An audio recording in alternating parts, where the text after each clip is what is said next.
আচ্ছা, আমরা কজন আছি বলো তো, যারা কমফোর্ট জোনের বাইরে বেরিয়ে সব কিছু করতে পারি? আমি তো পারি না। কখনো মাথায় ঘুরে যদি না পারি, কিংবা কখনো এটা ভেবে পিছিয়ে আসি, যেমন চলছে বেশ তো চলছে, কি হবে রিস্ক নিয়ে? এই ভেবে ভেবে কত কিছু থেকে যে আমরা পিছিয়ে পড়ি, কত কিছু থেকে যে আমরা হেরে যাই, নিজেরাও কখনো টের পাই না। কষ্ট পাচ্ছি, হেরে যাচ্ছি, কোনো ভালো কিছু হচ্ছে না, নতুন কিছু অ্যাচিভ করতে পারছি না। জানি কোনো কিছুই ভালো নেই এখানে, তবুও বারবার আমরা সেই কমফোর্ট জোনটাকেই চুজ করি।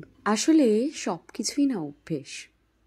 এই অভ্যেস পাল্টে ফেলাটা বড্ড কঠিন, কিন্তু একবার পাল্টে ফেলতে পারলেই দুনিয়াটা অন্য রকমই হয়ে যাবে। আমিও যে সবসময় কমফোর্ট জোন থেকে বেরিয়ে কাজ করতে পারি তা কিন্তু নয়। আমিও চেষ্টা করে চলেছি নিজের কমফোর্ট জোন থেকে বেরিয়ে নতুন নতুন কাজ শেখার, জানার, বোঝার।